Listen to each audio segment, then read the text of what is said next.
And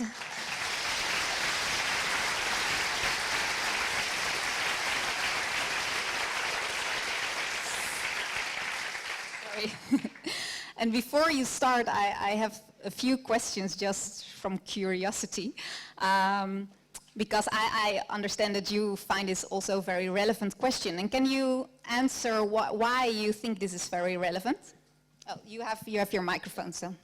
Well, if there's a God who has made us and responsible for our existence at every moment, clearly we owe an enormous debt of gratitude to him. And if, as I shall be arguing, he is the traditional sort of God worshipped in the West, then he is an omnipotent and benevolent God, and therefore he knows what is best for us, and interaction with him would provide a deep and important fulfillment of ourselves.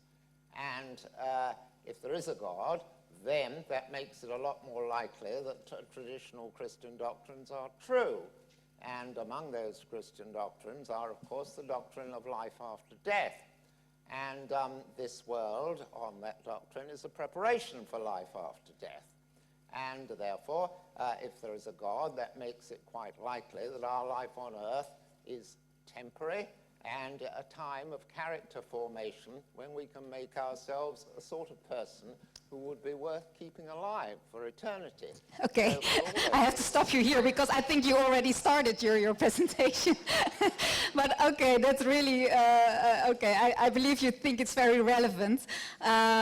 You are retired, of course, so it must be very relevant to you to come in your free time here to the Netherlands. And so, but just another a short question, because you gave a definition of God, huh? So that's very important. So you probably will give a definition in your speech.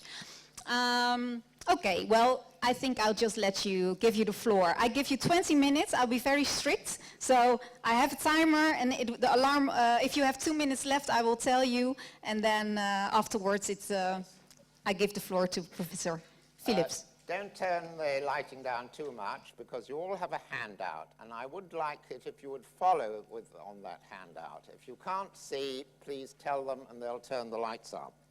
Yeah.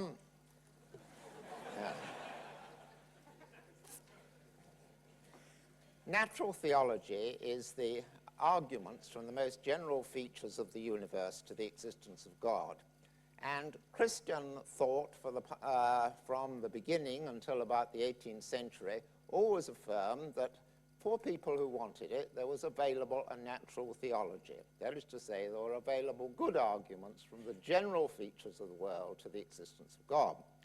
I think that's right. I think there are such arguments. And what I've tried to do in my own work is to, as it were, update those earlier arguments. Those earlier arguments typically depended on an out-of-date physics. I put my arguments in terms of a modern physics. It doesn't make very much difference to the structure of the argument, but of course it does make it seem more relevant. And I also put it in the form of a better understanding than the Greeks and medievals had of the structure of scientific inference. And that does make quite a difference to the structure of the argument. Now, I'm going to argue from the most general features of the world, and those are they which on your handout I describe 3/4 of the way down as E. That is, from the very existence of the physical universe, from the fact that the physical universe is governed by simple laws of nature, from the fact that those simple laws of nature are fine-tuned to produce human beings, and from the fact that human beings are conscious. There's a very obvious general facts about the universe. What is also pretty obvious, or should be, is that there couldn't be a scientific explanation of these facts. Either they are ultimate things, or there is some other sort of explanation. Can't be a scientific explanation of why there's a universe, because scientific explanation explains why one state exists in terms of another state, but it can't explain why any states at all. It can explain why one law of nature operates in terms of a more general law of nature, but when you come to the most general laws of nature, well, that's just how it is, unless there's a different sort of explanation. Likewise, that the most general laws of nature are what they are is also something that science can't explain, because they are the top of the explanatory pyramid, and that's either how it is or there's a different sort of explanation. And in fact, those laws are fine-tuned so as to produce the evolution of humans. If you've heard of the multiverse, you may have heard that there are many physicists think that there are a lot of other universes which have different laws which produce different sorts of universes. And so it's not very surprising that our universe might be fine-tuned. But in fact, even if that were so, all these universes together are themselves governed by a very general law, and that very general law has the characteristic of producing somewhere a universe which has the characteristic of producing somewhere a planet on which there are human beings. And innumerable multiverses wouldn't have that characteristic, so that's just an ultimate fact about our universe unless there's a different, our multiverse, unless there's a different sort of explanation. And likewise, although physics is remarkably successful in dealing with the physical universe, I think, and there's no time to argue for this, but I don't think it has a hope of explaining consciousness. Right. Now, how do we explain things? Well, we have two patterns of explanation. Science typically explains things in terms of some initial conditions and some laws of nature. If there was an explosion, why was there an explosion? Well, somebody lit some gunpowder, initial condition, law of nature, gunpowder lighted explodes. Okay, you explain in terms of initial conditions and laws of nature. Of course, this law of nature is a rather local one and derivative from much higher ones. But there's another way of explaining things, and that is in terms of the actions of persons. Why am I here this evening? Well, I'm here this evening because I have certain bodily powers to bring myself onto an aeroplane, to bring myself here. I have certain beliefs, viz. That I promised to be here, and that this debate will be taking this evening. And I have certain purposes, viz. To fulfill those beliefs, and so to be here. So my action is explained in terms of me being a person with powers, beliefs, and purposes. Right, we explain in these two ways. If we can't explain these most general facts, and I suggest we can't in terms of scientific explanation, let's see if we can do better in terms of personal explanation, because they do look as if they rather need explaining. What, for example, is a law of nature? Suppose the law of nature is the law of gravity, that every body attracts each other body with forces proportional to mm-r². Do you think that follows from some more general law? The same point I'm going to make applies. What does it mean to say that it's a law of nature? Well, it means to say that every atom, everywhere in the universe, trillions of miles away, behaves in exactly the same way at every moment of time. Now, that's very extraordinary. And what explains it? Well, you may say it's the law of nature. Yes, but its being a law of nature just consists in that. Well, there isn't anything more to a law of nature than that. So why is it like that? If you found all the coins in some deposit had exactly the same head on them, or all the manuscripts in some library were written in exactly the same handwriting, you'd postulate that there was a common cause, and that common cause was responsible for them. And that is the hypothesis that I am going to present to you, that the action of God with respect to the universe is just like the action of ourselves with respect to our brain. We control a very tiny universe here, and we control it because we've got certain purposes which we use this to manifest through our bodies, and we have certain powers to do this, and certain beliefs about what the effects of our actions will be, and certain purposes which we seek to manifest through them. So the hypothesis I'm going to present to you is that God is a person, and God is the simplest kind of person there could be. Now, if you look at the top of your handout, you will see what are the criteria for a good explanation of phenomena. In both cases, whether the pattern of explanation is of the personal kind or of the scientific kind, you expect the hypothesis to be such as to, if it's true, you would expect to find the data if it's false, you wouldn't expect to find the data. And some scientists sometimes think that's enough, but it isn't enough. It's not nearly enough for this reason.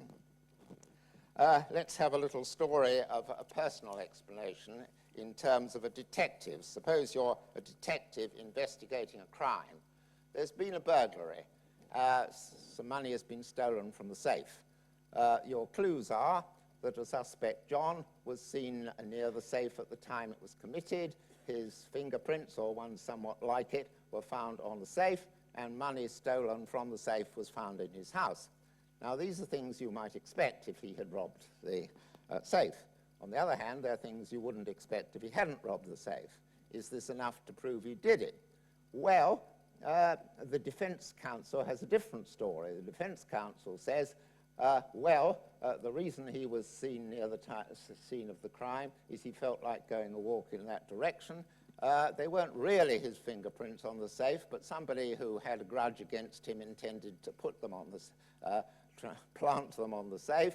And of course, that person didn't know that John would be around at the time, but that was just an accident. There was a coincidence there. And as for the money being found in his house, well, it was the proceeds of a burglary many miles away, which a third person, not in communication with the others, had put there. Now, if this story was told in a court, the court wouldn't believe the story. Why wouldn't the court believe the story? Well, because it's a complicated story. And whereas the hypothesis that John did the burglary is a simple story because it postulates one person doing one act which have all these consequences. Okay, and this point that there are always an infinite number of theories which are such that if they're true you would find the data, and if they're false you wouldn't. But among those theories, unless you take the simplest one as probably true, you have no basis for any inferences at all in science. And what I've said with regard to the detective goes for any scientific theory.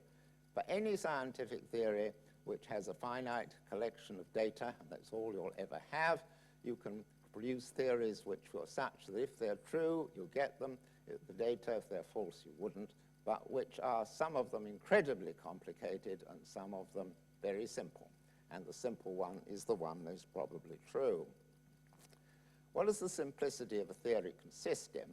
Well, it consists in postulating few entities, e.g. one rather than two rather than three, and so on, few kinds of entities, few properties, few kinds of properties, and mathematically simple relations between them. For example, just to take an example of the last one, Newton postulated the force of gravity was proportional to mm dash over r squared, but he could have postulated it was proportional to mm dash over 2 to the 0.00000001, and as far as observations are concerned, they would have been just as likely to be found on that hypothesis as on the other hypothesis. But the inverse square law was believed to be a lot simpler and therefore probably true. And what goes for that goes for anything in science. Unless simplicity is the criterion of truth, you have no possibility of science. And so I am postulating a God as responsible for the existence of the universe. To postulate one person is simpler than to postulate many gods. To postulate that he has few properties is simpler than to postulate he has many. The properties necessary for a person are to have, as I said earlier, powers, beliefs, and purposes. The simplest kind of person, well, he might be a person who have none of these, or just a small number of them. But clearly, a being to be responsible for the universe must be a very powerful, a very knowledgeable, and a very powerful, knowledgeable, and free person. God, I am suggesting, has infinite degrees of these, and infinity is the opposite of zero. To say God is infinitely powerful, omnipotent, is to say there are zero limits to his power. To say he's infinitely knowledgeable is to say there are zero limits to his knowledge. To say that he is infinitely free is to say that no forces from outside compel him or influence him to do what he does. So I am suggesting that's a very simple sort of supposition, to suppose that there is a God responsible for the universe. If you supposed he was a more limited being, then there would be a question we could raise as to why that more limited being existed, and a yet more powerful being could explain it. But if you postulate an infinitely wise, powerful, and free, that is to say, no forces from without act on him, then you have reached the limit of possible explanation. If that's right, nothing else can explain it. That can be the ultimate explanation. Okay, so I'm suggesting we've got a simple hypothesis, a God of this very simple nature. Given that the God is perfectly free, in other words, nothing influences him to do what he does, he will not be influenced by irrational influences. If he's omniscient, he will know what is good. If he is not influenced by irrational influences, he will conform to the good. He will be perfectly good. What makes us beings of limited goodness is we are subject to all sorts of irrational desires. But if we had no irrational desires, recognizing an action as good would lead us to do it. So I wish to suggest that the God who has the infinite degrees of the three properties, power, knowledge, and freedom of choice between alternatives, that is, necessary for a person, is the simplest kind of being there could be, and he would be perfectly good. So why would that lead us to expect us to find a universe? Well, we are rather a good thing. Humans are a good thing. Humans are a uniquely good thing because they have a choice between good and evil that, as far as we know, no other creature in the universe has. And not merely a choice, but a choice that makes a great difference to other people, to ourselves, and to other people. By our actions, if we choose to do bad, we can do harm. By our actions, if we choose to do good, we can make a great difference to good to people. We have these great powers, and in so doing, we influence ourselves. By good choices, we make ourselves good people. By bad choices, we make ourselves bad people. So we're a good thing. And God, being perfectly good, therefore, has a pretty good reason for making beings like us. If he does, he'll have to provide these phenomena which I've listed. He'll have to make a universe in which we can exist with bodies.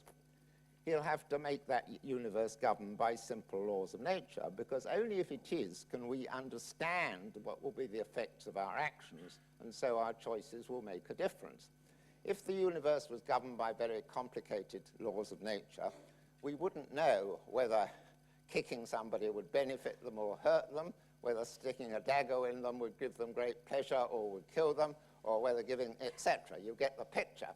There has to be, the universe has to be governed by simple laws of nature, simple regularities in the behavior of things which derive ultimately from basic physical laws, which is be such as we can grasp, understand, and utilize for good or ill. And of course, those laws of nature have to be such as to allow us to exist, hence the third condition. And our existence gains its point from us being conscious, so the fourth condition. So if there is a God of the sort I've postulated, we could very well expect him to bring about us. But if there isn't such a God, why on earth would everything behave in exactly the same way? Why on earth would the universe be tuned or the multiverse be tuned to produce beings like us?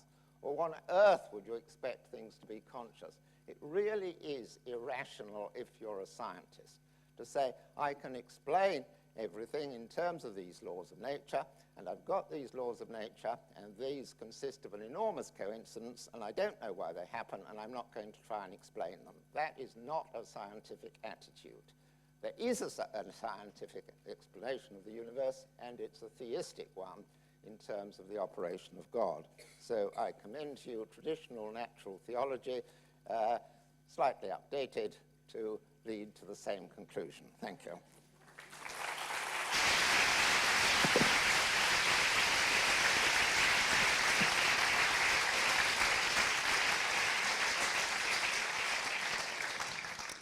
Thank you, Professor Swinburne, for your very clear, rational arguments to the answer of our question, yes, there is a God. That's what you pleaded. I will give Professor Philipse now 5 minutes to comment on this speech. Then Professor Swinburne has again 5 minutes to comment on that. And then we do it the other way around. So then Professor Philipse gets the floor for 20 minutes, and we give another 5 minutes and a 5 minutes back. So can I invite you to the floor for a 5 minutes reply on this speech? Let me just test the microphone. Does it work? Yes. Well, I was delighted to hear Richard Swinburne propose his very complicated views in 20 minutes. I think this was masterful. I appreciate this highly. As you saw and as you heard, Professor Swinburne holds that we should use arguments of exactly the same logical type in theology or in natural theology as the arguments we use in science if, for instance, we want to show that black holes exist or things like that, so theoretical entities. We use the same type of probability arguments in science and in theology. And I appreciate very much that Professor Swinburne does it, because in Holland most theologians say that we can't argue like this on God, and if you ask them how they then argue about religious questions, they have very vague answers. So I think this is a great merit of Professor Swinburne. The arguments are spelled out very precisely. He uses Bayesian probability and so on and so on. Nevertheless, I don't think his arguments are very good ones. Now, the problem is we only have a very short time to spell that out, so I will just mention 2 problems with the arguments he proposed just now.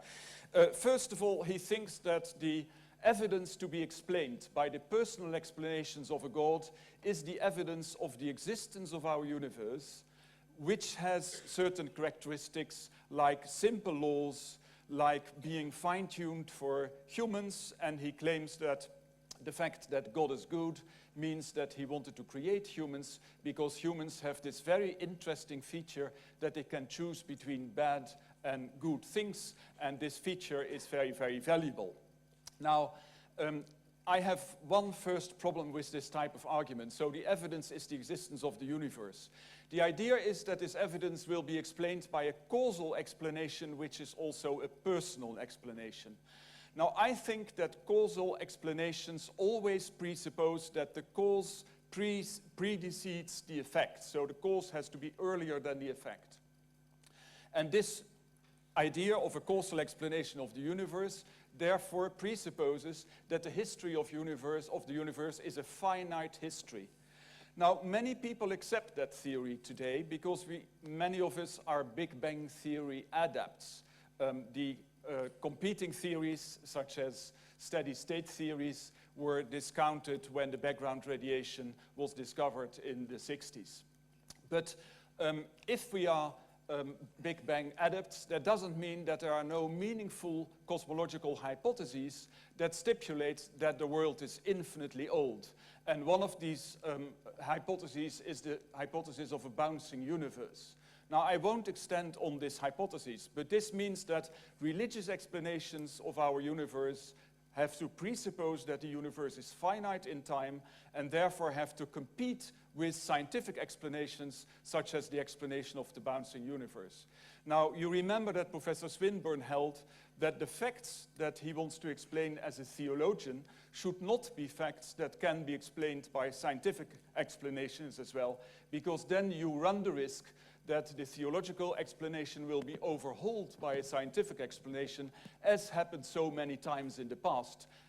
There were many theological explanations in the past that we don't believe anymore now because we have better scientific explanations, and Professor Swinburne wants to avoid that. I think that if the evidence he wants to explain is the universe, he cannot avoid it, and therefore his explanation is not a good explanation. We will go into that much deeper in our discussion because we know the the moves of the game.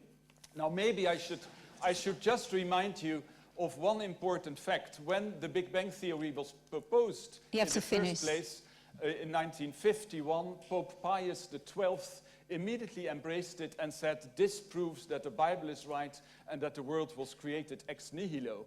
And then he was corrected by a Belgian cosmologist, Lemaitre, who was a believing Christian, but he said to the Pope, you shouldn't do this. This is much too much of a risk to think that theology can explain the universe. There are always better theories. Now, Thank you. This is Thank just you. one little Now, point. you have 20 minutes left, sorry. I really have to stop you now, because I'm sure that Professor Swinburne really wants to react on this.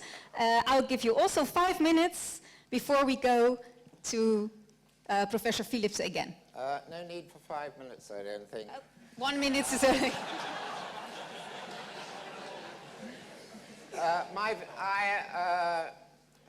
I'm not committed to the universe being of finite length. It might well be everlasting as far as my views are concerned.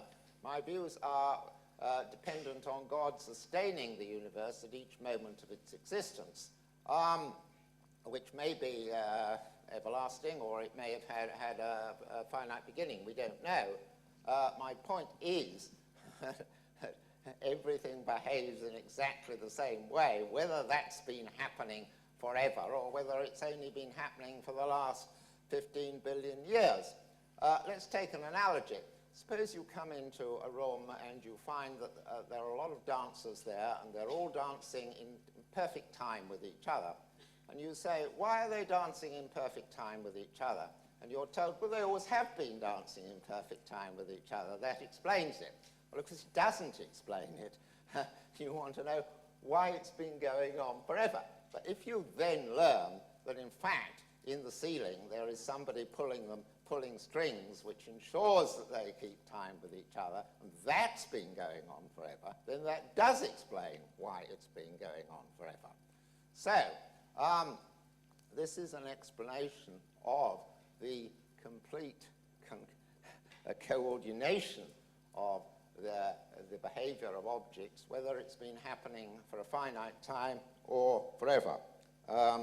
It still needs an explanation, and that's my point. Okay. Well, thank you both for now.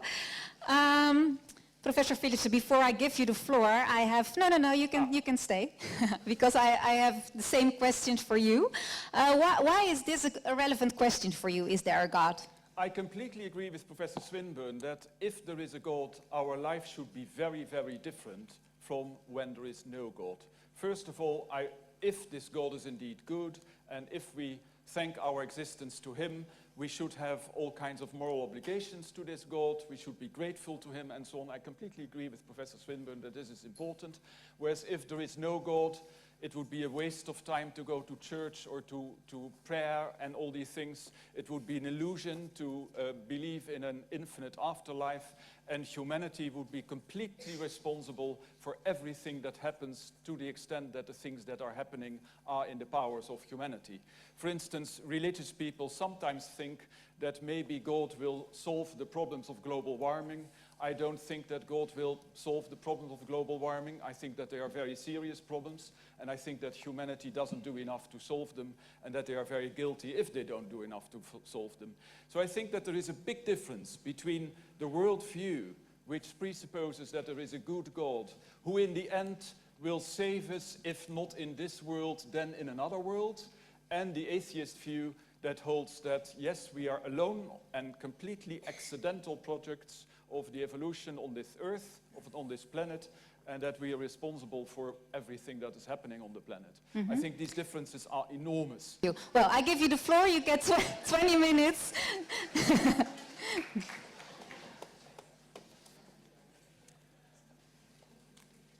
Thank you very much.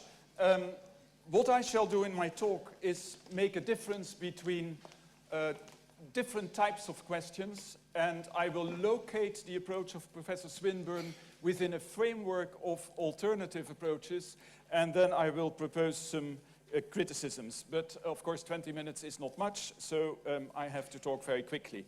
Now, maybe you read the paper Trow last week, and the editorial committee commented on a book of mine that was partly critical of Professor Swinburne's work, and said that this type of issue doesn't, is not relevant at all, because the importance of religion is that it gives meaning to people's life, and the question whether gods exist is an intellectual matter that is not interesting to ordinary believers. Now, I agree completely with Professor Swinburne and many other people that if the question whether God exists is indeed completely immaterial, then it would also be immaterial that people who believe in God are suffering from illusions, and even if they are a little bit happier than people who don't believe in God, which is statistically the case, then this happiness would be based on illusions, and their idea that life has a meaning would be based on illusions. So I think that the question is important, and although there are many, many aspects of religions apart from the question whether gods or God exist, and all these other aspects are interesting as well, I think it's a good idea to discuss this question today. So we focus on the propositional aspect of religions and wonder whether God exists or not. Now, if as a secularist and maybe an atheist, I wonder why people believe in religions, then I pose this question usually very, very generally. So when I wonder why the Greeks of Homer's time believed in Homer's gods, or why Christians believe in the Christian God, I give a same type of explanation. And I want to distinguish very clearly between this explanatory question on the one hand and the justificatory question that we are discussing now. So there is on the one hand the question, why do people believe in God, which is explanatory? How can you explain that they believe in God? And on the other hand, there is the question, how can you justify that you believe in God? We focus on the justificatory question, but the explanatory question is quite interesting as well. For instance, if I wonder to what extent people here in the room will believe that the Homeric gods exist, say Zeus and all these others, maybe is anyone believing in the Homeric gods? No, well, one person, very good. If we think that the Homeric gods do not exist and still want to explain why people think that they exist, we have to come up with psychological explanations of these beliefs. And in fact, there is very interesting neuropsychological research on why people believe in all these many gods. And one of the elements is that people have a natural tendency that has been shown by recent Harvard research, psychological research, that people have, especially children, have a natural tendency to believe that natural phenomena are still intentionally, can be explained intentionally. So little children, say between 6 and 10, have the tendency to explain natural phenomena as if they were caused by human beings. So I guess that most of you will say, well, these polytheistic systems of religion can be explained by these psychological mechanisms, and these psychological mechanisms can be explained as byproducts of very useful mechanisms that all humans have. Now, my view would be that if you start explanations of religions in this way, so by doing psychology, not presupposing that relevant gods exist, then you could extend that type of explanation also to monotheistic religions, as the religion that, for instance, Professor Swinburne is holding, by, for instance, taking one hypothesis of the philosopher David Hume very seriously, who said that if we start with polytheism, we can explain very easily why monotheism arose by the hypothesis that polytheistic tribes, when they are in warfare, compete with each other by flattering their gods. So if you think that your god is more powerful than the god of your enemies, maybe you think that you will win the war more easily. So there is a flattering competition between tribes, and in the end, they end up by saying that their god is infinite. So the explanation for me as a secularist of monotheism is of the same type as the explanation of polytheism. You first explain polytheism, and then you postulate a mechanism by which polytheists in the end developed the notion of an infinite God that was, so to say, the limit of this flattery contest between various tribes. Now, that's my explanatory hypothesis, but as I said, we will focus on the justificatory idea. Now, so my question is now, how can a religious person justify or explain that it is reasonable or rational to believe in a certain religion. And here you have to have a look at my handout, because there are many different options for religious persons here. In fact, there are 4 different options, and I organize these options as the end nodes of a decision tree. So a religious person who wants to argue that he or she is reasonable in embracing a certain religion can do lots of different things. And all these things are present in the Dutch religious landscape. First question is, to what extent the claim that a God exists is meant as a truth claim. And there are 2 possibilities: either it's meant as a truth claim, or it is merely symbolic and not meant as a truth claim at all. So many of my friends who are religious, when I ask them, do you really make a factual claim to truth when you say that God exists? They say, no, this is just a symbol and we are part of a church and so on. So this is one option. You don't take the claim as a truth claim, you say it has some kind of symbolic interpretation. Now, if it has a truth value, if it is a factual claim, then you have another option as a religious person. You might say that you can defend this claim, or you can believe it, without giving any evidence or argument. This has been defended by a famous philosopher of religion in the States, Alvin Plantinga, who claims that if God exists, he might have implemented in you a mental mechanism, sensus divinitatis, as he says, that gives you the full panoply of Christian belief as basic propositions. So you believe in it, this belief is given to you as a grace of God, and you don't need any arguments or evidence, and you can nevertheless be reasonable in accepting that kind of faith. So that's an option. You don't need any evidence. If you think that you need evidence in order to be reasonable, to accept a certain religion, you have a last option. Should this evidence, logically speaking, be of the same form as scientific evidence, or should it not?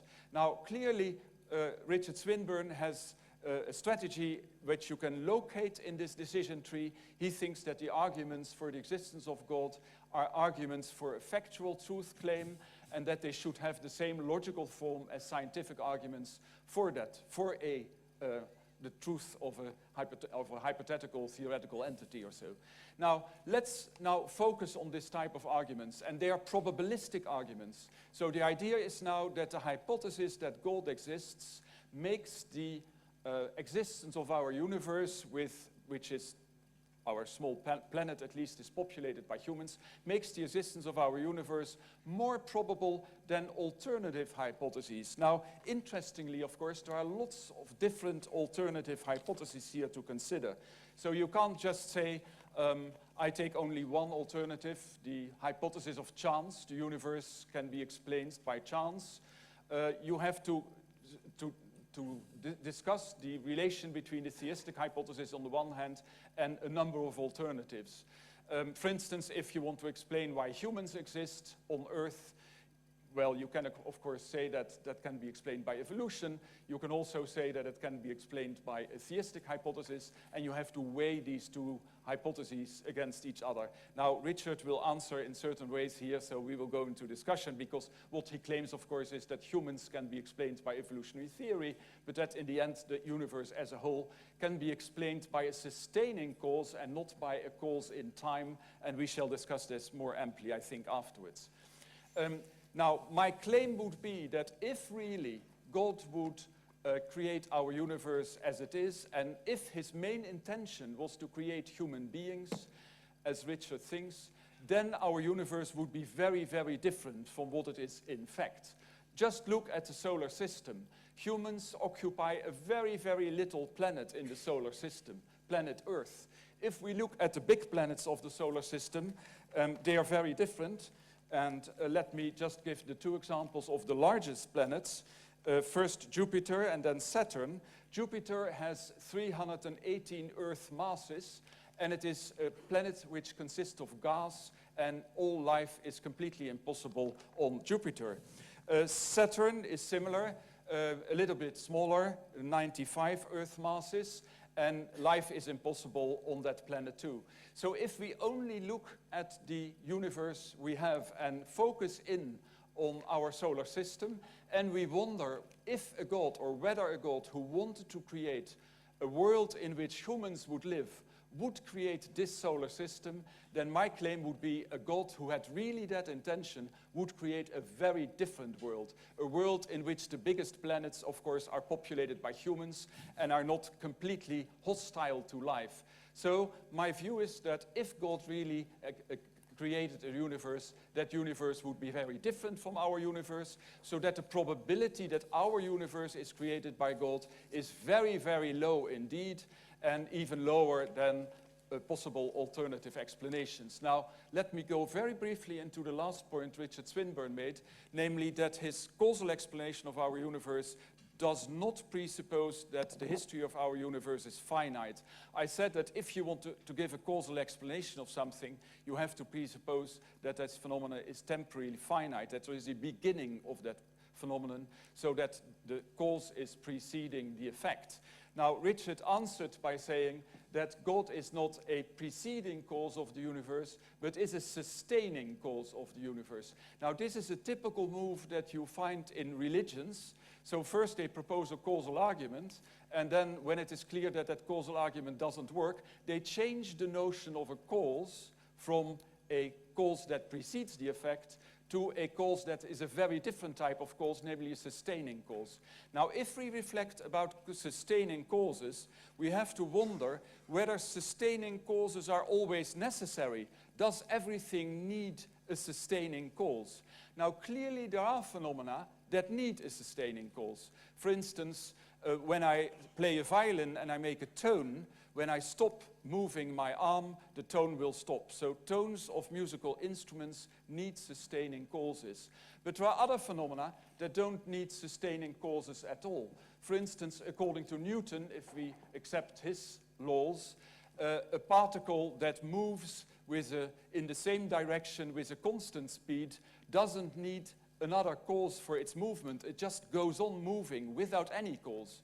So the idea that everything would need a sustaining cause, so that we need to postulate God in order to have a sustaining cause for the universe, is a mistake. So I would claim that sustaining causes are in general not needed at all. There are only very specific phenomena, such as tones of a violin, that need sustaining causes. So I would claim that there is no meaningful causal question left if we exclude the cause that precedes the universe, because that is not the cause that Professor Swinburne wants to propose.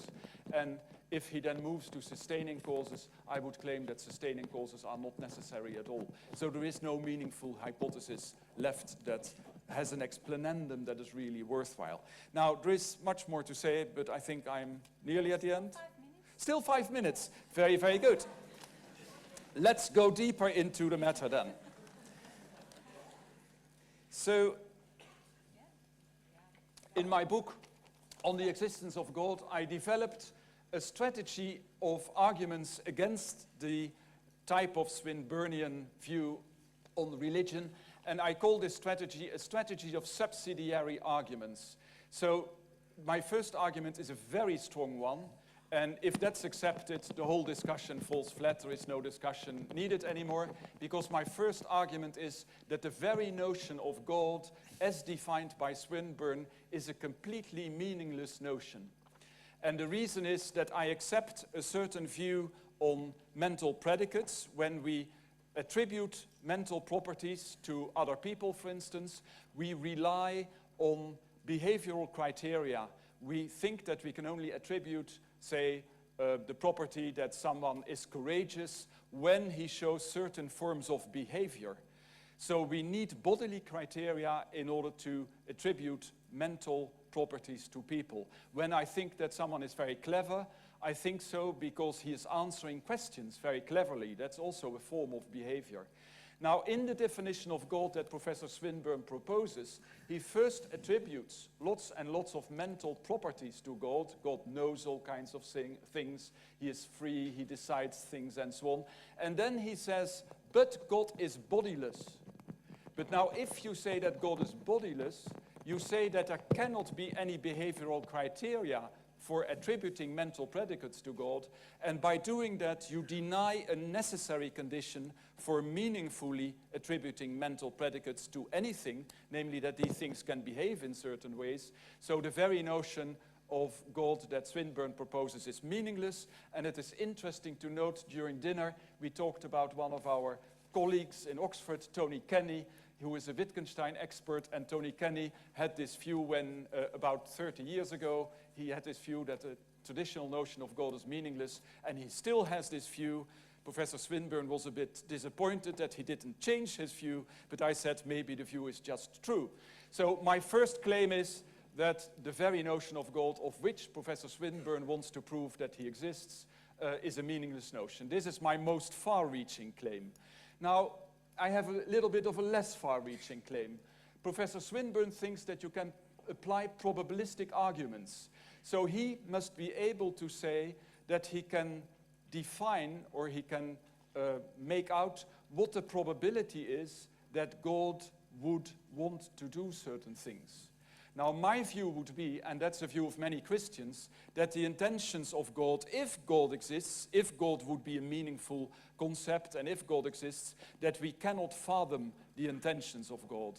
And if we cannot fathom the intentions of God, we cannot determine the probability that God wanted to do certain things and did not want to do other things. So my second argument against Swinburne is that the very application of the Bayesian theorem to theology is completely nonsensical. We cannot figure out what the probability is that God wanted to do certain things and did not want to do other things.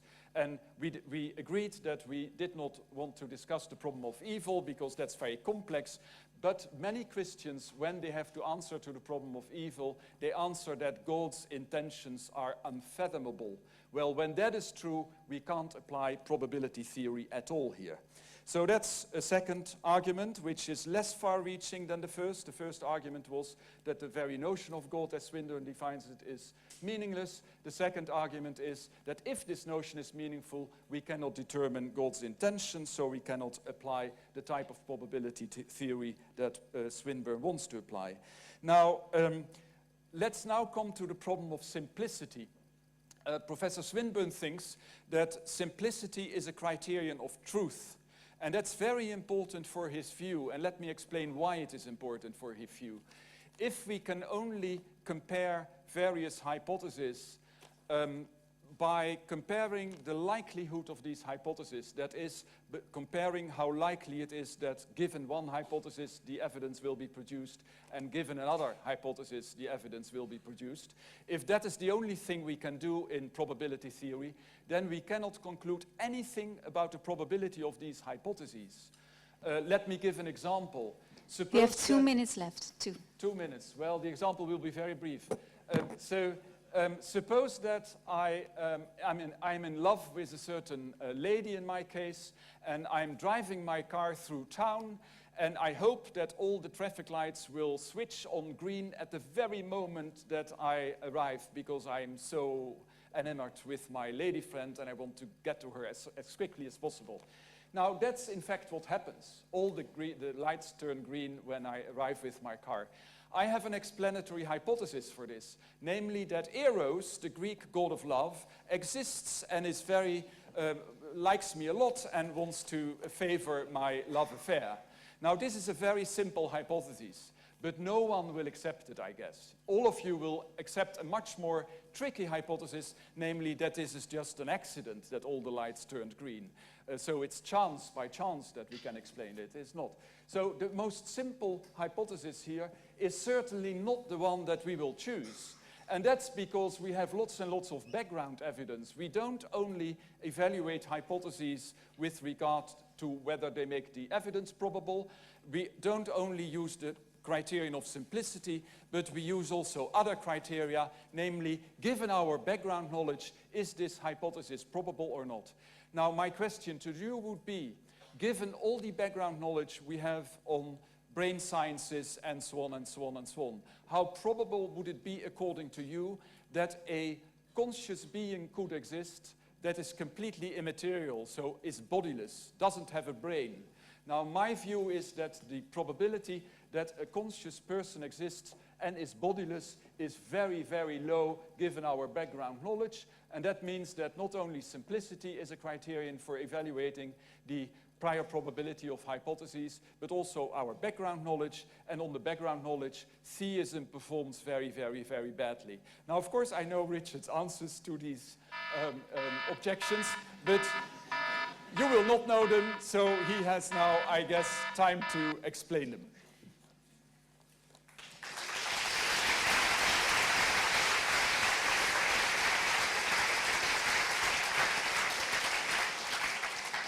I noted 7 separate points, and there may not be time for me to deal with all of them, as I have only 5 minutes, but I'll start at the beginning. Just a couple of corrections about my views. You said, I hold that one ought to defend one's religious beliefs on the basis of argument. No, I hold they can be defended on the basis of argument, but I don't think everybody needs argument. Some people have very deep religious experiences, awareness of the presence of God. That's fine. If you have a deep enough experience of anything, of an elephant in the garden, it's reasonable to believe there's an elephant in the garden because you can see it, and if your relation to God is like that, that's fine. But I don't think many people are in that situation today, especially as they're aware of all sorts of arguments suggesting they're subject to illusion. And then you may reasonably believe anything on the basis of what your teachers tell you. And if you live in an isolated medieval village and the only person who knows the answer to questions is the local priest, and you ask him, is there a God? And he tells you, yes, it's very reasonable to believe on the basis of what he says. So people can be reasonable to believe there's a God for various reasons that don't involve argument. But I think in today's climate, where people's religious experiences, there are all sorts of reasons are given for supposing, rightly or wrongly, that they're illusory, and there are all sorts of counter-testimony to anything that your teachers tell you. We do read arguments, and they are available. That's always been the view of Christians down the centuries. Gregory of Nyssa, the great 4th century theologian, says you have to start when you're talking to people from where they are. And if somebody already believes there's a God, you don't need to persuade him. But if he doesn't, then you do. And Gregory thought you needed to persuade him by pointing out the well-orderedness of the universe. And that is what I have tried to do. So not everybody needs arguments, but a lot of people do today, and I've tried to give them. Second point, you seem to suggest that a belief in evolution would be an alternative to a belief in God. I certainly believe in evolution. The issue is whether God is responsible for the laws of evolution, or whether they are, as it were, ultimately dependent on the laws of physics and they're not dependent on anything else. So these aren't alternatives. I do believe in the Darwinian theory of evolution, but I believe God is responsible for the operation of those laws, and that's the issue which is at stake. Now, you then suggested that the universe was rather badly designed if its only aim was to produce humans. Now, I never said the only aim of God was to produce humans. I said that was a main aim of God to produce humans, and I was concerned with the fact that in order to do so, it had to have certain characteristics.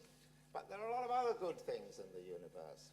Animals and plants, to start with, they're good. And so there's a reason for everything that happened in our Earth over the last 3 billion years.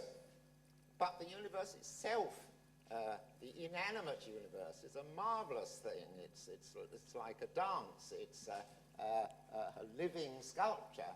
And even if the only person who ever sees it is God, the clashes of galaxies are a tremendous work of art. So I'm not saying we're the only good thing. We are rather a good thing, and therefore it is to be expected that the universe would at some stage produce us, but there are plenty of other good things. Then you suggested I was changing tack by postulating a sustaining cause. I certainly wasn't as regards my own history. I've always said that. So, for that matter, did St. Thomas Aquinas. He said, reason alone cannot show that the universe had a beginning, but reason alone, he said, could show that the universe had a God as its creator. He said the only reason to believe that it had a beginning was that that was the way to interpret the book of Genesis as saying that. Well, it depends. And of course, if you think that's what the book of Genesis was all about, then okay, I don't think that's quite the right way to interpret the book of Genesis. But my argument was all the time intended to be an argument quite independent of whether the universe had a beginning or not. Professor Philipse made the point that not everything needs a sustaining cause. Of course not. But I did give a reason as to why the universe needed a sustaining cause, and that is the enormous number of coincidences, the coincidental behavior of everything in the universe. And that's a problem, whether or not you think it had a starting point. If it had a starting point, well, the starting point's responsible. You have 1 minute left. But if it's always been going on, then you've got to look for a sustaining cause, because otherwise there won't be an explanation of this coincidence. And the other one, for which I have time, but the next one was mentioned, was the suggestion that we only should attribute mental properties, in other words, knowledge and belief and so on, to embodied beings. There has to be, the whole point of that is that there has to be, as it were, evidence of a kind that would be produced by a being with beliefs and powers and purposes if we are to have a belief that there is a being, such a being. And of course that's just what I've been saying. That is to say the universe itself is in that sense, I'll qualify it in a moment, God's body. That is to say we are inferring from its characteristics to the creator of the universe. But of course I am also saying that the universe, if something is our body, we can't get rid of it and operate through something else. And my hypothesis is that in God's case he can. Okay, thank you.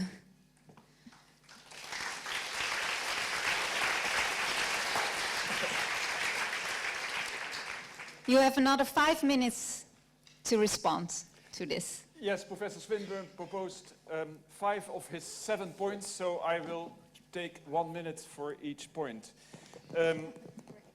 So first he said that I was mistaken that everyone needs, according to him, arguments for his religious or her religious position. I said arguments or evidence. Now I agree completely that in primitive cultures it may be that the priest is the only learned person in your community, and that if the priest tells you what you should believe, then it's reasonable for you to believe the priest. But I presuppose that we live in a modern culture in which we all have scientific education and we know of many different religions, so we are confronted with the problem of the plurality of religions and so on and so on. And in that situation, I think we agree that you need some arguments. You said, well, you don't need arguments if you have a very strong religious experience.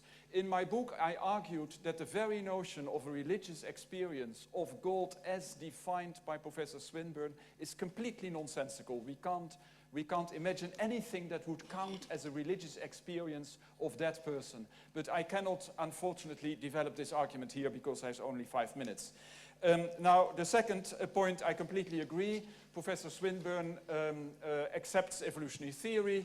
And of course, the question is whether we can explain the universe as it is, including our evolution, by postulating theism. So I agree, we understand each other well, I think, and I was a bit sloppy in my expressions. The third point was that I argued that the universe would be very different if the main aim, or one of the main aims of the universe, would be the creation of human beings. And Professor Swinburne answered by saying that there are many other good things in the world, like animal and plant life, and that the universe is very beautiful. He didn't answer to my specific examples of the planets of Jupiter and Saturn, because they are gaseous planets in which life is completely impossible. And if you you zoom in on these planets, my experience is not an experience of beauty in the first place, but an experience of horror. I think that it is completely mistaken to think that the whole universe is beautiful. Even for a God who could see the whole universe, he would very often probably have experiences of horror. I don't know whether you followed any cosmology courses, but if you zoom in on all these strange bodies in the universe, very often I think they are extremely ugly and they are absolutely horrible. So the argument of beauty, I think, is a very bad argument. Now, of course, Professor Swinburne always said that he didn't only propose God as a temporal cause of the universe, but mainly as a sustaining cause. I have criticisms of this idea of a sustaining cause, and I think that if the universe is infinitely old, and if the universe is behaving according to specific laws, then we can explain each later state of the universe by using the laws and the earlier state, and that gives us a complete explanation of every state of the universe. And if we have a complete explanation of every state of the universe, we have a complete explanation of the universe as a whole, and no God is needed. Now, I didn't invent this argument. This was already invented by David Hume, and I don't think that Professor Swinburne has a good reply to it. Now, the last point that was about mental properties. Oh yes, the idea that what I said, that it is not meaningful to attribute mental properties to beings that cannot have bodily behavior. And of course, there are very specific types of bodily behavior that justify our attribution of specific mental attributes. I took the example of courage. Now, the answer, if I understand Professor Swinburne well, is that God has a body in a certain sense, namely that the universe is God's body. Now, surely the universe doesn't behave in such a way that that justifies attributing specific mental properties to God. Let me give an example. Some people claim that their computer has some kind of mental life. And then my objection would always be that a computer doesn't display any behavior that we use as criterion for attributing mental life. The computer doesn't behave courageously. The computer doesn't talk to us, although we can program it in such a way that it produces voices. We still don't have the idea that a computer talks to us as human beings do.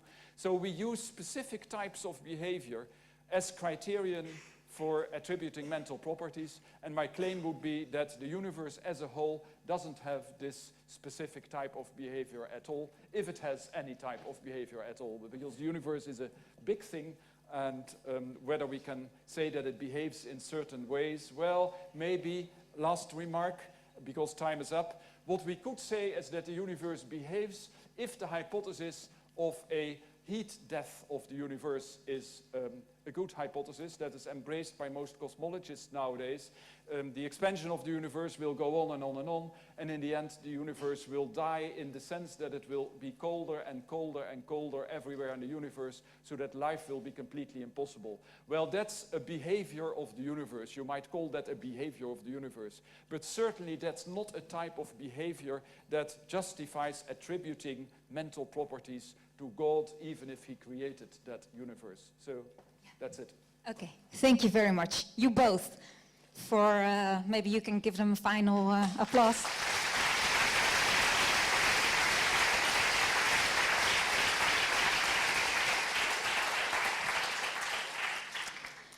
However, you made it also very difficult for us, I think, to know the answer of the question, is it yes, is it no? So I can imagine there are a lot of questions in the audience. I know you have a question, so you may start. Yeah. I have a question for Professor Swinburne. The question is much like an argument of Professor Philipse. In the handout of Professor Philipse, we find that one cannot rule out, for example, a morally indifferent God. I would go one step further. The first condition of Professor Swinburne says that if the hypothesis is true, we would expect to find the phenomena we find. Now assume that God is a good explanation for certain phenomena, like the laws of nature. But when the God you describe comes into play, I would expect also other phenomena that we find, but also phenomena I wouldn't expect that we find. In this world we find mixed phenomena. And in his dialogues, Hume has a short argument that says, take your mic down a bit. Given the phenomena, the mixed phenomena, it isn't likely that there is a perfectly good God, nor is it likely that there is a wholly malicious God. And because of the stable laws of nature, it isn't probable that there is a battle between two gods. So there must be a God who is indifferent. That means neither good or evil. This mixed phenomena concern natural evil, and maybe your case is even more problematic when it comes to moral evil. Do you see this as a serious objection? And why so or why not? That's my question.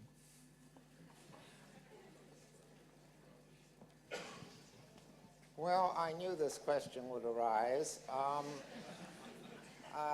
Professor, I think I have a good theodicy. I think the answer can be given as to why God allows all the evils in this world which occur, why he allows them to occur. And I agree with Professor Philipse that if I couldn't answer this question in any way, that would count substantially against my views. But I did ask that we shouldn't discuss this question tonight, and my only reason for doing so is that although I'm very happy to discuss why God allows evil, it's very difficult to do it in 3 minutes. If the whole discussion was on it, you would find my views a little more appealing than you are going to now.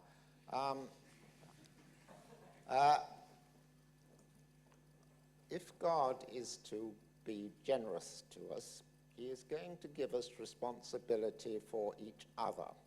It's one of the great gifts in life that God gives us children to look after, that God gives us neighbors to look after, that God gives us many other parents to look after, and so on. If you're to really have responsibility for somebody, then what happens to them must depend crucially on you. And if you do one thing, then they're happy and benefit, and if you do something else, then they're miserable and suffer. And only if you have the power to make them suffer or allow them to suffer through negligence will you ever be responsible for anybody. If whatever parents did, God would intervene straight away and the children wouldn't suffer and so on, then we wouldn't have responsibility for our children. If God is to give us responsibility, he's got to allow us the free choice, up to us, of causing others to suffer or allowing others through negligence to suffer. And that is a necessary condition of us having responsibility. Maybe, as it were, you're thinking, well, God oughtn't to have given us so much responsibility, and I have some initial sympathy with that view. But on the other hand, this is such a great gift. It's what makes us us. And God trusts us. And we think that it's a good thing, for example, if a parent parents go out for the evening and leave a younger son in charge of, the elder son in charge of a younger son. Even though the elder son might do harm to the younger son, we think it's a benefit for the elder son. So only if God produces a universe where we can hurt each other or allow each other to suffer is he giving us responsibility. And you may say, well, okay for those with responsibility, not quite so okay for those at the other end of this, that is to say, for the potential sufferers. True, but... Can you make it sure? Because there probably will... Oh, that's it, okay. I didn't want to finish it. I'm not sure if your question is answered, of course, but Yeah, he already well, said I'll it. He just needs say more one time thing. to answer it, but maybe it was I'll already... just say one thing. It's a Yeah. benefit for me, not if by my availability to suffering, I make choices available for you. If I can, not merely by what I do, but what I suffer, I can help you and help God, that's a benefit for me. And so to be at your mercy is a benefit for me. Of course, in due course, other people will be at my mercy. Now, the point is it would need many, many minutes to spell that out and make it plausible. But that must be the structure of any defense of the problem of evil, both of them moral evil, and I would fill it out in various ways with natural evil. Okay. God's trusting us. Thank you. Any other questions? Just raise your hand and okay, there are not that much. I will start here. Yes? This sir? Oh, yeah. If you can give him the microphone. Here. This man in the blue shirt.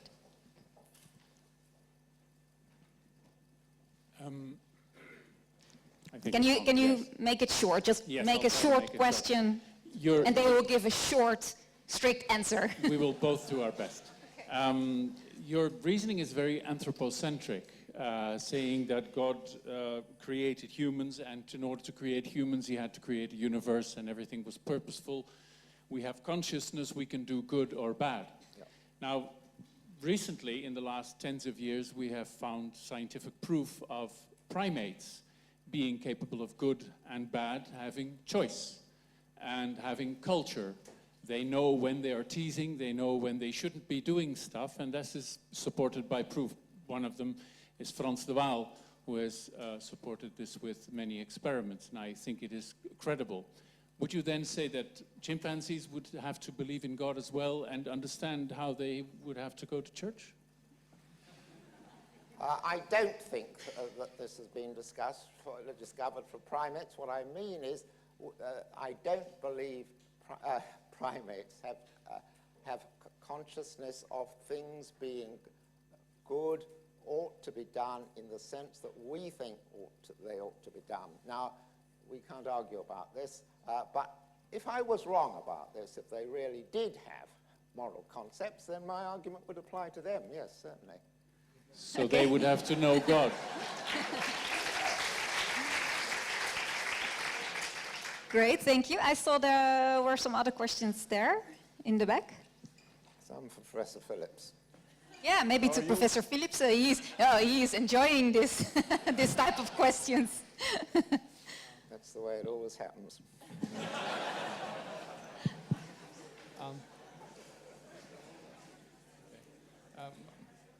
My question is for Professor Swinburne.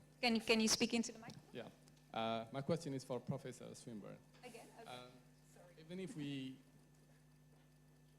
we agree on the existence of God, I mean, what is the evidence for us to take a leap of faith to subscribe to the Abrahamic God?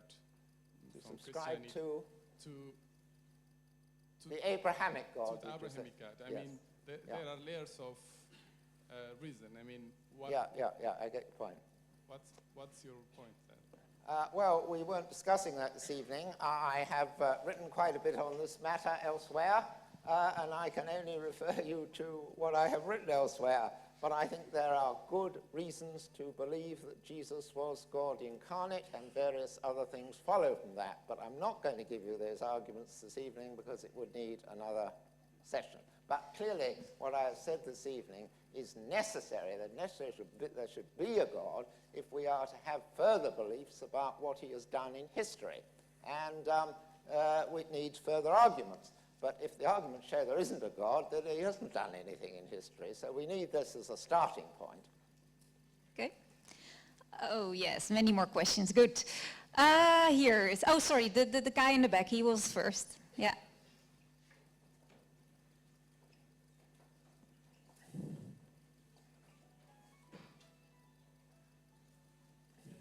To Professor Philipse, but this is again a question to Professor Swinburne.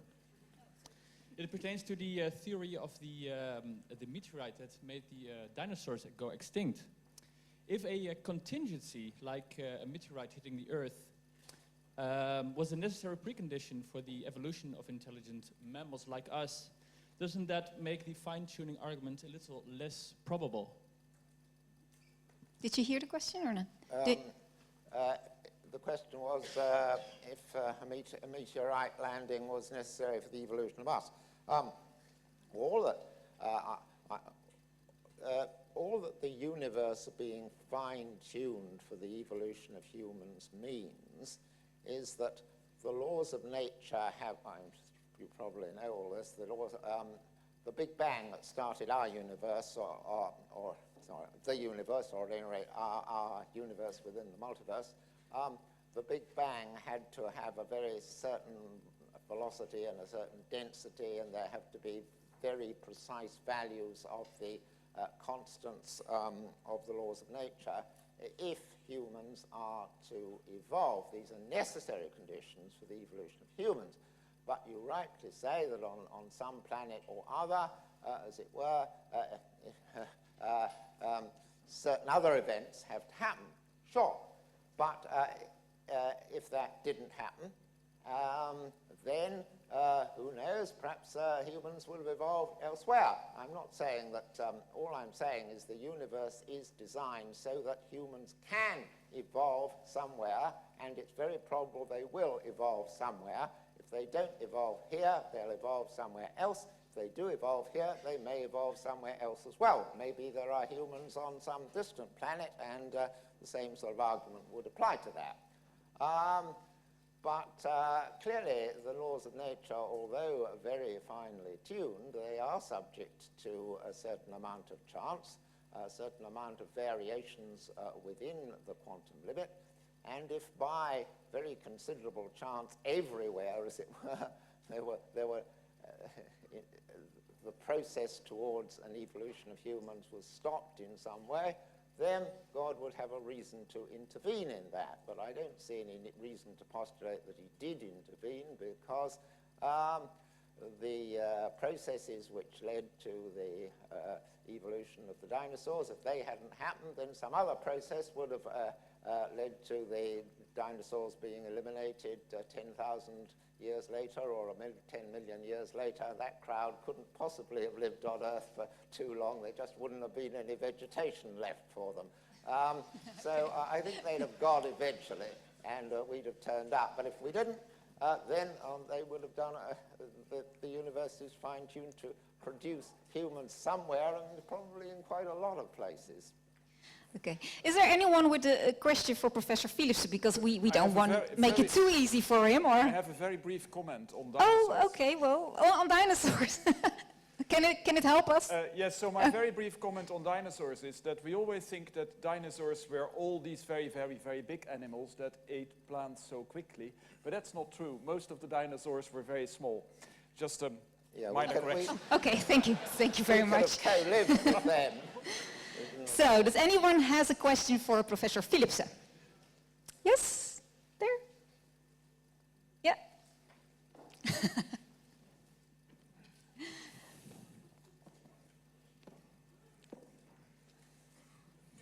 If you can pass over the microphone.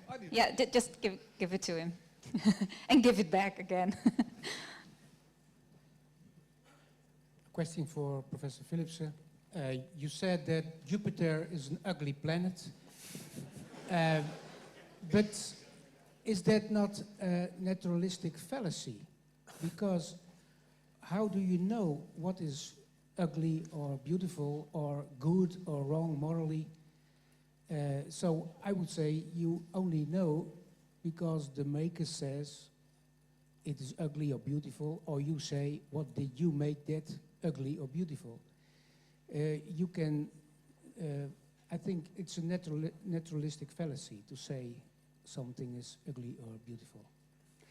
Fallacies are arguments, and I didn't give an argument. I just said that if you do astrophysics and you're confronted by photographs, which are constructed in many, many different ways, by the way, of objects in our universe, then very often my reaction is that these objects may be very ugly and even horrific to see.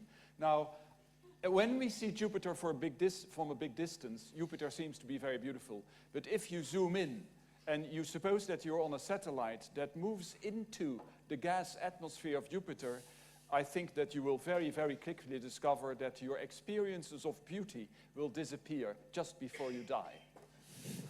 Okay. Your mic is gone. You want to give a reaction? Short? Shout it. There are also other products of art who stay distant because it's very dangerous. That doesn't say that it's ugly or beautiful. When I say that you use it as an argument against. No, Professor Swinburne said that God creating the universe was not only motivated because he wanted to create humans, but he wanted to create many other valuable things. And one of the things Professor Swinburne mentioned is that the universe as a whole is beautiful. Now, I argued against that. I think that usually in order to know whether something is beautiful or not, we have just to see what our reactions are. Now, mostly, we will say that some parts of nature are very beautiful, other parts of nature are ugly, and this is the same for the universe. Some things we find very beautiful, other things we find very ugly. We wouldn't have the very words beautiful and ugly if there were only beautiful things. So we make these distinctions between ugly and beautiful things, and I think that the universe is in part ugly and in part beautiful, and so you can't say God created it because it's beautiful. And maybe we look too much science fiction because the creatures there are also always very ugly. So I never watch science fiction, by the way. Okay. Yes, there are more questions here in the audience. I have a question for Professor Philipse. If we assume a completely materialistic universe, then also, for example, all our thought processes, our thoughts in our brains are the products of interactions between molecules.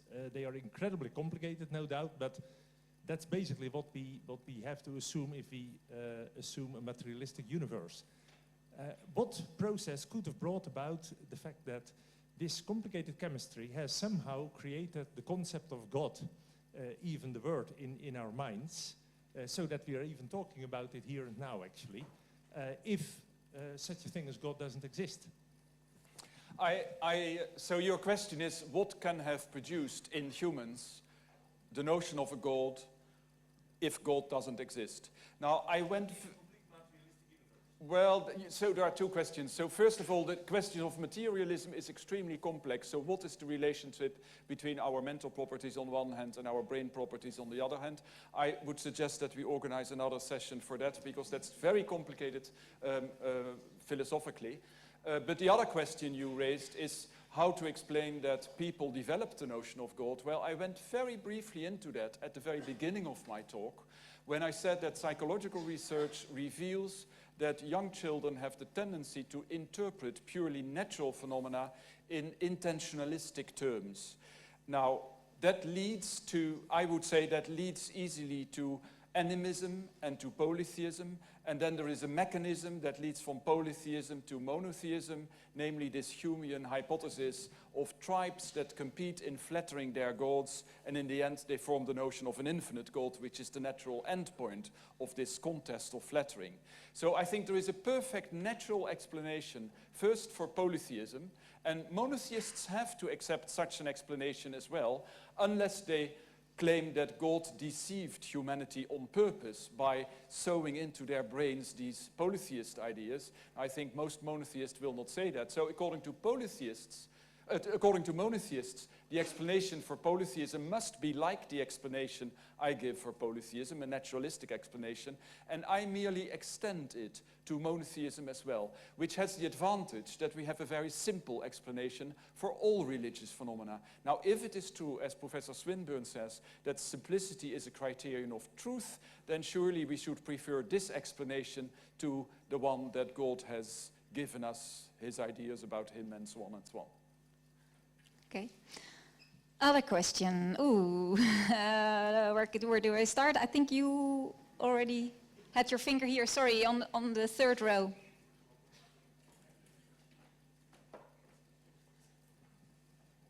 I have a question for Professor Swinburne. If you look at the universe at a grand scale, you could say that black holes have a much more prominent role in the universe than us two-legged apes arriving at 13.7 billion years of evolution. Wouldn't you say that God is more fond of black holes than us? Did you understand my question? There are a lot of black holes around, and they've been around a lot longer than we have. Well, by our time scale, of course, that's true. But who knows what God's time scale is? That is to say, how long an experience feels in one individual is very different from how long that experience feels in another individual. And what may seem to one person a terribly long, boring time seems to another person a very, very short time. Now, in one of the Psalms it says, 1,000 years in thy sight are but as yesterday, so soon passes it away and we are gone. And in God's experience, everything up to us may, as it were, have lasted half a second, and we lasted a lot longer. So I don't think one can, as it were, make any generalizations from that, unless one has a theory about how long things feel to God. And all I was saying is there's good there and there's good here. And, well, who knows how much longer we have to live? Maybe the human race is going to last a lot longer than all these black holes. We just don't know. So I don't think, as it were, we've got enough information to make a conclusion there. Okay, thank you. I know that Professor Philipse also wants to give his comment on this question. Yeah, it's a very, very brief comment. So my claim would be that the more we learn about the universe, as we are instructed by cosmology, the less we can believe that God created this universe. Now, you gave one argument about the enormous number of black holes in the universe, which last very long. Now, the time consciousness that God should have in order to think that human life lasts longer than all these black holes is a very strange type of time consciousness, because psychologists have discovered that time goes quicker when we are amused. When we are bored, it goes slower. Now, suppose that God really wanted to create humans, then he will be amused by humans. He will be bored by black holes. So according to God, black holes will last much longer than humans, which in fact they do anyway. But there is an even more serious argument, namely the hypothesis of the heat death of the universe. There will be an infinite time in which the universe is too cold to support any life, any beauty, or whatever. So if the hypothesis of the heat death of the universe is credible, and of course cosmology is quite a speculative science, but maybe it's a bit more probable than the idea of a big crunch. So if the hypothesis of the heat death is probable, it seems to me that God would never have created such a universe. Yes, that's what I thought. Same point applies. The death in the cold may also take no time at all, or virtually no time in God's experience. But two further points must be made. First, I do emphasize I'm not committed to the view that humans are the only kind of human-like creatures in the world. There may be others on other distant planets who have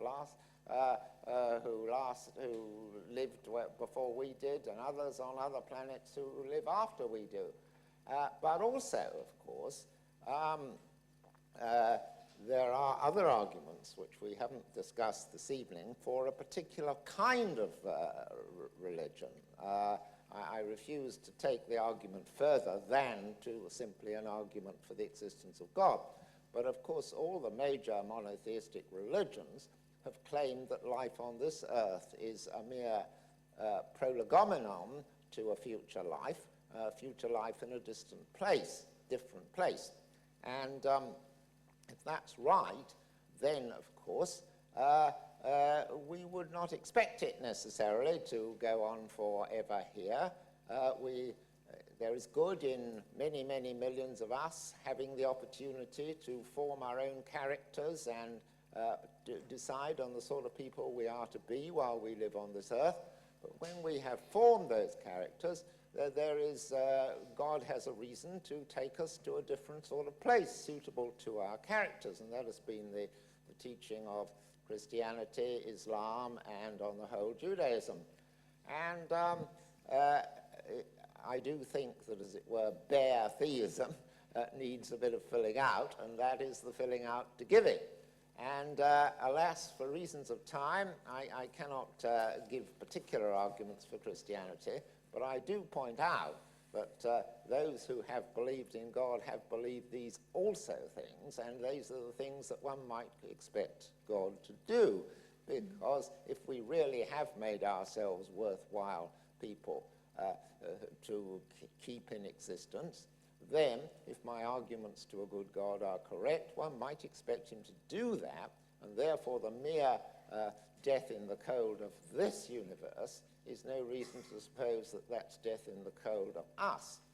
Yeah, I just briefly wanted to ask Professor Philipse about two small contrasts you've mentioned in the course of the evening. The first one was a very early one, and maybe not so important to you, but about global warming, the contrast that some Christians might want to call God in as a solution to global warming, but as contrast, you would prefer to say human beings should be responsible to work on it and be called guilty if they don't.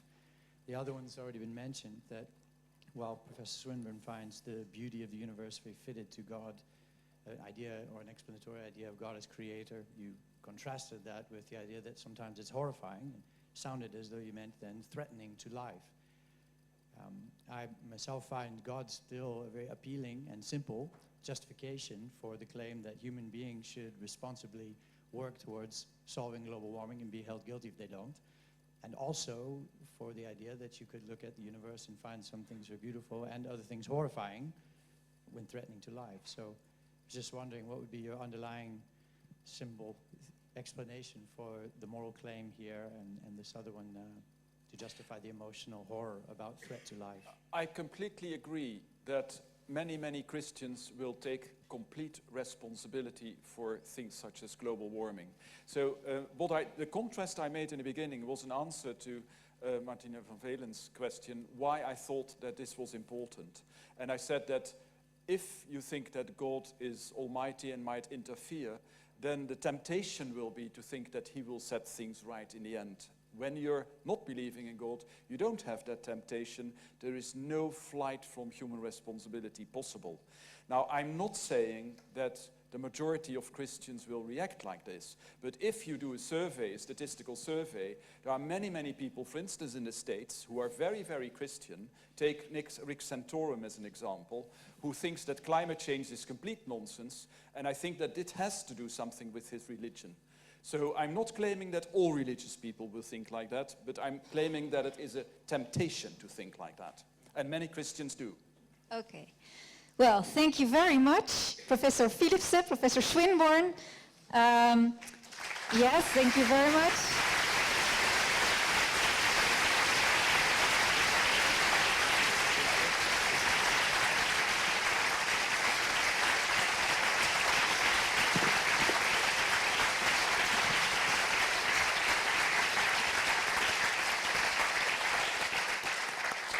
Thank you very much for receiving us. Thank you very much indeed. Yeah. Coming to the end of the evening, I would like to make some closing remarks before we enjoy a drink in the basket. A lot of interesting things have been said, and a lot of more things could be said if we would have time. I hope you enjoyed the lectures and discussion as much as I did. I would like to thank some people for their presence here tonight and for their contribution to this evening. First of all, I would like to thank Professor Richard Swinburne for coming over from Oxford to be with us tonight. Give him a warm applause, like you just did.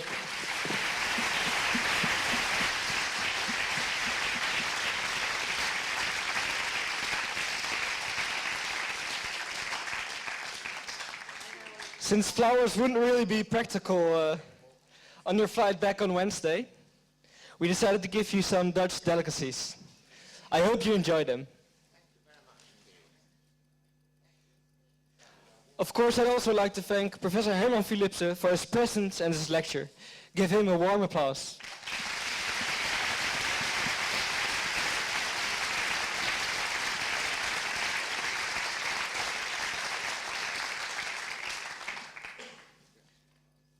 I would also like to thank Martine van Velen for her contribution as discussion leader tonight. It was very pleasant working with you. Thank you for your input and help.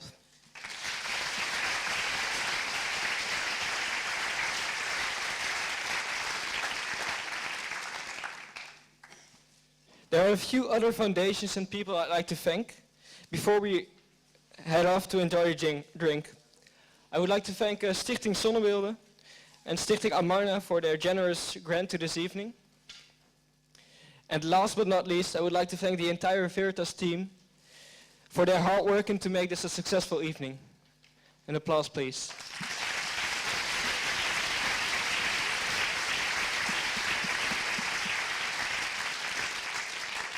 Finally, 3 practical notes. Every one of you has received a survey while coming in. You will really help us to fill it in so we can improve our forums. Hand them in together with your pencil and your voting cards. One last moment of silence, please. There is a table in the basket where books from our speakers are sold. So if you would like to buy one of their books, come enjoy a drink with us in the basket and you can buy it there. The first drink is on us, so hand in your consumption ticket. Just follow the crowd or people with a Veritas badge. And well, we hope to see you again tonight. Thanks for coming, and bye-bye. Yeah. Why is there a God? The existence of God provides the simplest and therefore most probably true explanation of the most general features of the universe. That is, that there is a universe, that it is governed by very simple laws of nature. These laws are such as to lead to the evolution of humans, and humans are conscious. Science couldn't possibly explain these things. They are the data from which science starts, but we do have personal explanations of things in terms of the agency of people who bring about things. God is the simplest sort of person who could have brought about these things. Well, thank you. Why isn't there a God?